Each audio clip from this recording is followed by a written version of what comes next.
শহর কলকাতা জুড়ে একাধিক হেরিটেজ বিল্ডিং আছে বা বাড়ি আছে, যেগুলোর সঙ্গে জড়িয়ে আছে বাংলার ইতিহাস।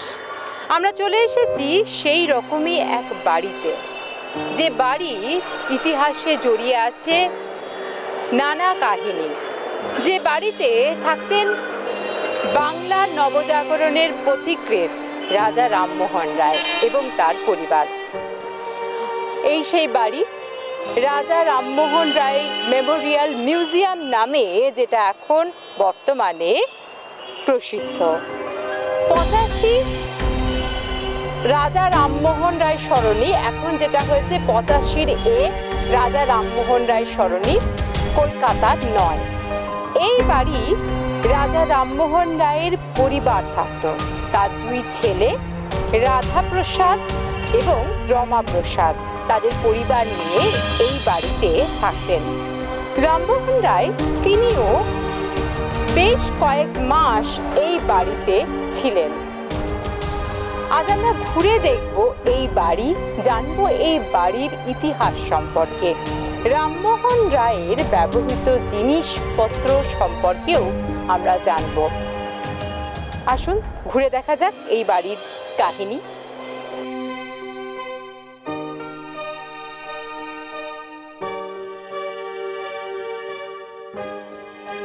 রামমোহন রায়ের এই বাড়ি ধরণীমোহন তার পৌত্রের দত্তক পুত্র ধরণীমোহন তার হাতে শেষ পর্যন্ত ছিল এবং তারপরে এই বাড়ি হস্তান্তর হয়ে যায়। এই বাড়ির ইতিহাস সম্পর্কে আমরা একটুকু জানবো।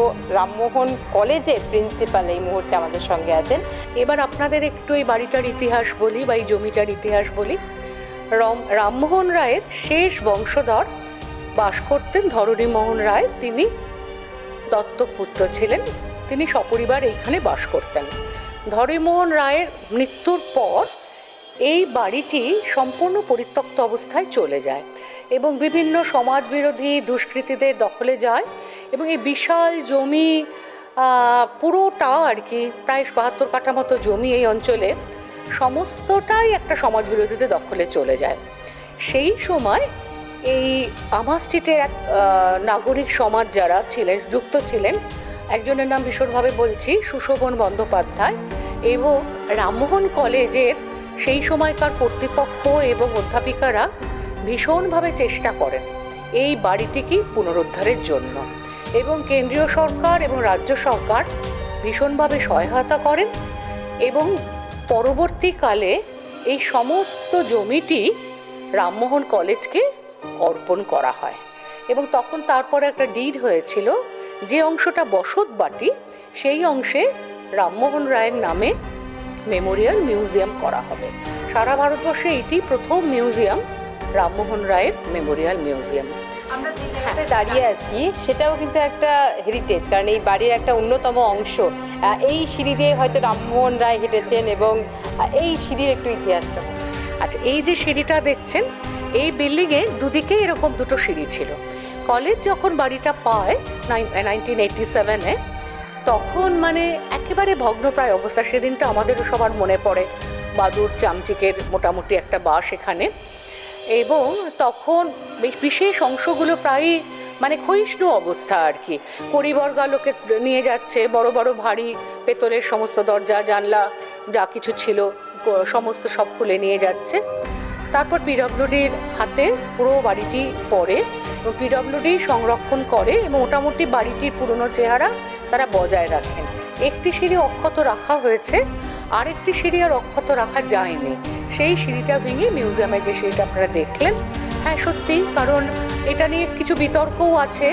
রামমোহন রায় অবশ্যই কিছুটা সময়, ওনার যেহেতু 3-4টে একাধিক বাড়ি ছিল এই অঞ্চলে, উনি এপিসি রোডের বাড়িতেও থাকতেন, কিন্তু উনি বিদেশ ইংল্যান্ডে রওনা হওয়ার আগে বেশ কিছুদিন এই বাড়িতে ছিলেন, যার প্রামাণ্য তথ্য পাওয়া যায়, এবং কিছু কিছু আত্মীয় সবার বৈঠক এই বাড়িতে হতো।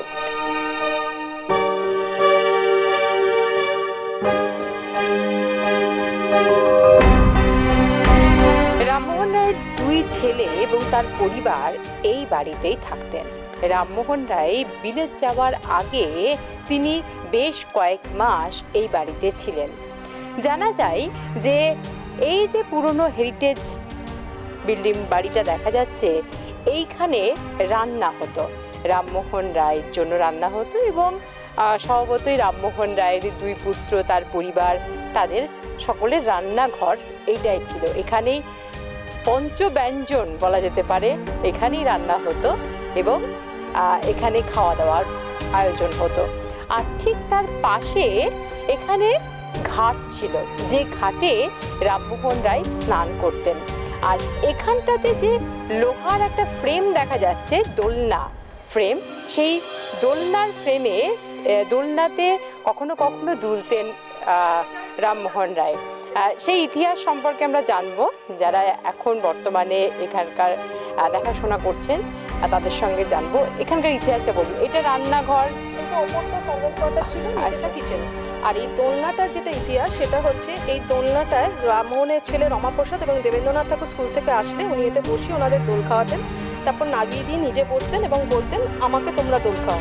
একদিন ওনার এক সার্ভেন্ট বললেন, বাবু আপনি এত বড় হয়ে বাচ্চাদের দিয়ে দোল খাচ্ছেন? তখন উনি বলেছিলেন, আমার বিলেত যাওয়ার খুব শখ, আমার যাতে সমুদ্র পীড়া না হয় তাই আমি জলের সামনে দোল খেয়ে অভ্যাস করছি। এটা হচ্ছে পুকুর ধারের গেট, যেটা ওখানে ঘেরা আছে, ওইটা তো আগে ছিল না, এটা ধরণীমোহন মারা যাওয়ার পর দখল হয়ে গিয়েছিল। পরবর্তীকালে প্রতাপচন্দ্র যখন এডুকেশন মিনিস্টার হলেন, উনি সেন্ট্রাল ফোর্স পাঠিয়ে বাড়িটাকে দখলমুক্ত করলেন এবং প্রথমে 44 কাঠা উদ্ধার করা গেছিলো এবং ওই 44 কাঠে এরম পাঁচিল দিয়ে ঘিরে দেওয়া হয়। পরবর্তী পোর্শন যখন উদ্ধার করা হয় ওটা রামমোহন কলেজকে দেওয়া হয়। তার আগে তো এটা পাঁচিল ছিল না, খোলা ছিল, আর ওই পুকুরের সামনে উনি দোল খেতেন আর বিলেত যাওয়ার যে সমুদ্র পীড়া না হয় সেটা প্র্যাকটিস করতেন। দোলনাটা এখন আর নেই, দোলনাটা চুরি হয়ে গেছে। হ্যাঁ, এটা যে তখনকারই ফ্রেম বোঝা যায়, দেখুন এতে কিন্তু কোনো রকম জং পড়েনি এটা। আর এই কাঁঠাল গাছটাকেও নাকি মনে করা হয় ওনার সময়কার, তবে ডেটিং হয়নি, কনফার্ম আমরা বলতে পারি না।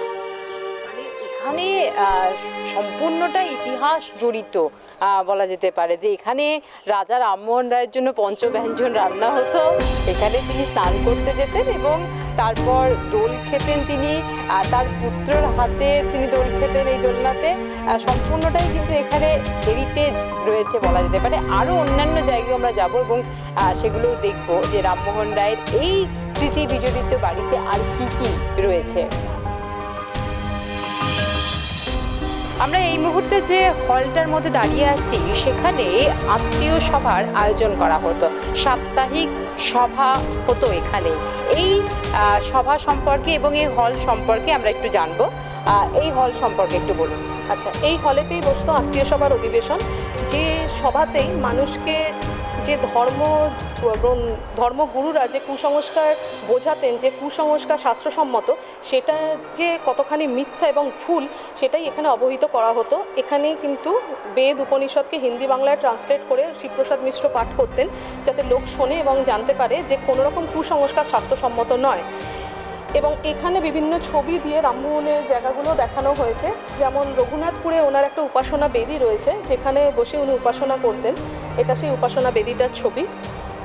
এইটা হচ্ছে রামমোহন রায় যখন 9 বছর বয়স, তখন ওনার বৌদি অলকমঞ্জুরি দেবী সতী হয়েছিলেন, অর্থাৎ জগমোহনের স্ত্রী। তখন উনি এতটাই ব্যথিত হয়েছিলেন যে উনি তখনই সিদ্ধান্ত নেন এই ধরনের নির্মম প্রথার বিলোপ দরকার। তাই উনি যখন রঘুনাথপুর বাড়িটা করলেন, তখন প্রবেশদ্বারের ডান সাইডে উনি একটা সতী বেদি বৌদিকে সম্মান জানিয়ে নির্মাণ করলেন। এটা সেই সতী বেদিটার ছবি। আর এটা হচ্ছে ওনার রঘুনাথপুর বাড়িতে, এই সতী ঘাটে ওনার বৌদি সতী হয়েছিলেন, আর এটা ওনার রঘুনাথপুর বাড়িটা।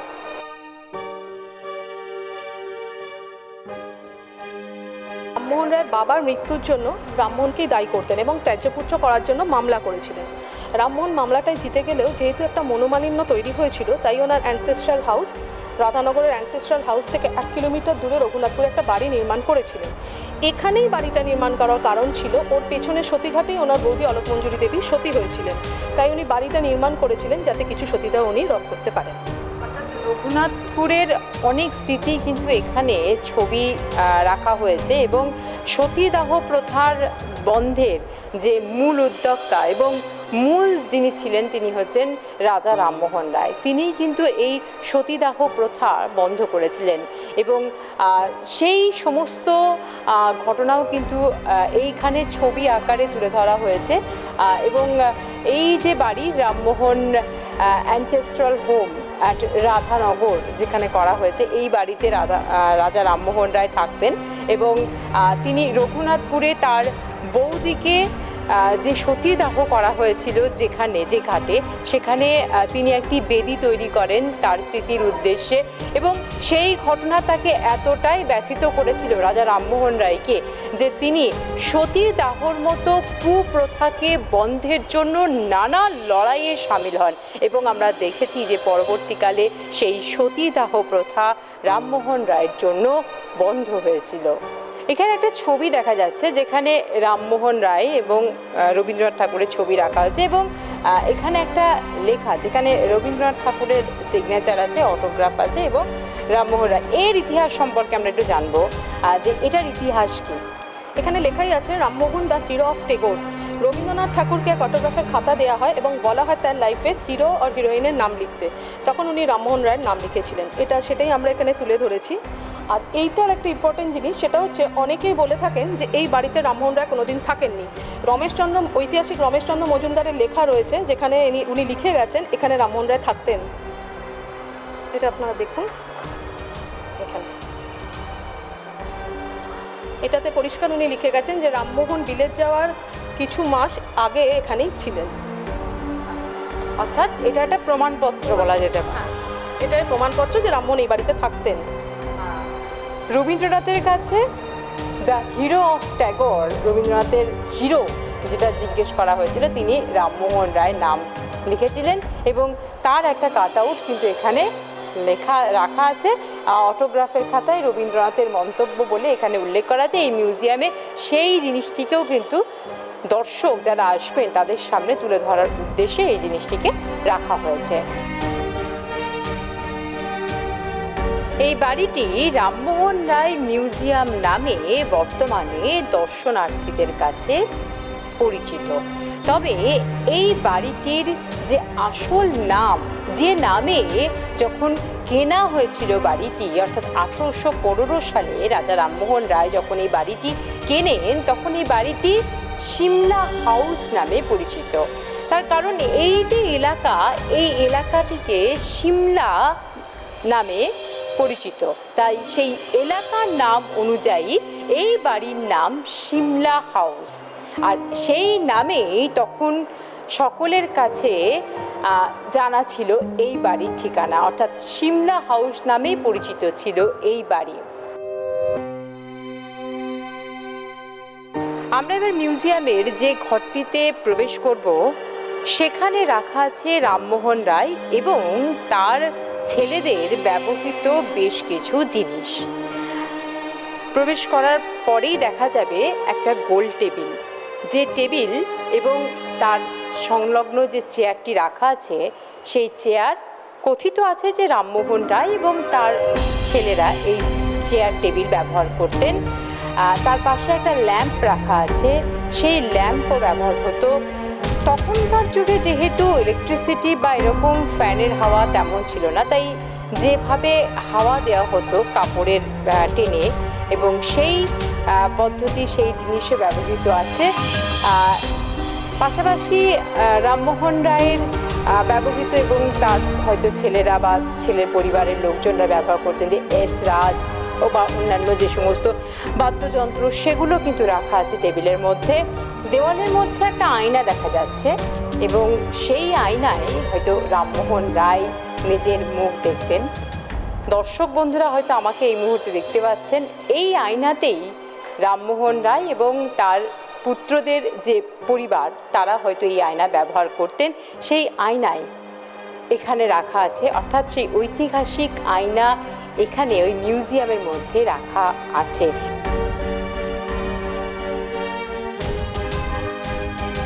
(1829) সালে এই বাড়ি থেকে তিনি ব্রিস্টলের উদ্দেশ্যে যাত্রা শুরু করেন। 1830-এ ব্রিস্টলে পৌঁছান। তারপর 1833 সালে তিনি পরলোক গমন করেন। তার ডেথ মার্কসের একটি রেপ্লিকা তৈরি করা হয়। সেই রেপ্লিকারই একটি রেপ্লিকা এখানে রাখা হয়েছে। আমরা সেই সম্পর্কে একটু জানব। 1830 সালে রামমোহন রায় ইংল্যান্ডে পৌঁছান এবং উনি যখন 1833-এ মারা যান সেই সময় ইংল্যান্ডে একটা রিচুয়ালস ছিল, যখন কোনো ফেমাস মানুষ মারা যেতেন তাকে মৃত্যুকালীন অবস্থায় তাকে যেরকম দেখতে ছিল ঠিক সেইভাবেই ওনার একটা মুখাবয়ব অর্থাৎ ডেথ মাস্ক তৈরি করা হতো। সেই সময় রামমোহন রায় ওখানে মারা গিয়েছিলেন এবং রামমোহন রায় একমাত্র ভারতীয় যার কিন্তু ডেথ মাস্ক রয়েছে। তবে আমাদের ডেথ মাস্কটি অরিজিনাল না, এটা রেপ্লিকা। এটা তৈরি করেছিলেন নিরঞ্জন প্রধান, যিনি আমাদের একজন এখানকার কমিটির সদস্য। এর অরিজিনাল ডেথ মাস্কটা রয়েছে স্কটল্যান্ডে, আমাদেরটা রেপ্লিকা।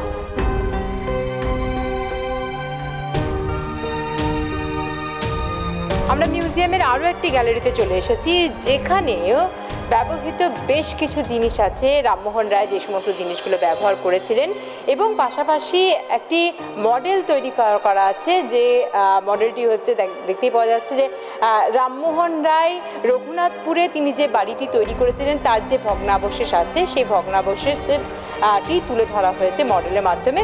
আমরা এ বিষয়ে কিছু জানবো এবং পাশাপাশি একটা বুক সেলফও দেখতে পাওয়া যাচ্ছে। সেলফটা ওনার, কিন্তু এখানে যে বইগুলো রয়েছে এগুলো সবই রেপ্লিকা, কেননা বাড়িটা তো দখল হয়ে গিয়েছিল এবং এখানকার যাবতীয় কিছু চুরি হয়ে যায়। রামমোহন রায় 8টা ভাষা জানতেন, ফার্সি, হিন্দি, বাংলা, উর্দু, হিব্রু, সংস্কৃত এগুলো জানতেন। তো ওই বইগুলো যা উনি পড়েছিলেন তার রেপ্লিকা আমরা এখানে ডিসপ্লে করেছি।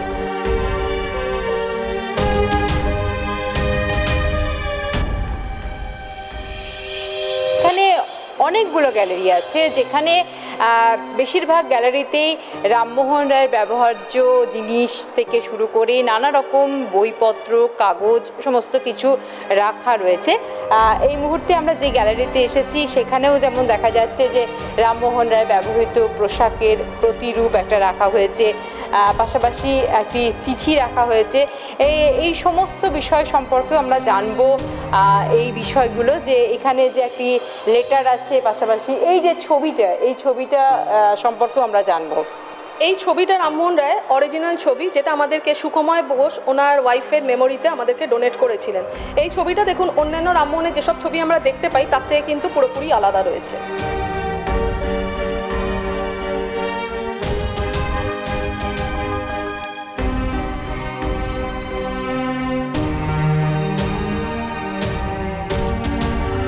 এই মিউজিয়ামের কোনায় কোনায় রয়েছে রামমোহন রায়ের ছোঁয়া। রামমোহন রায়ের ব্যবহৃত একাধিক জিনিস এখানে রাখা হয়েছে। দর্শকরা আসেন, তারা দেখেন। এই মিউজিয়াম রামমোহন রায়ের সঙ্গে নতুন প্রজন্মকে একটা যোগসূত্র বেঁধে দিয়েছে। রামমোহন রায়কে আরও বেশিভাবে জানতে পারছেন নতুন প্রজন্ম এই মিউজিয়ামকে দেখে এবং এই মিউজিয়ামে এসে।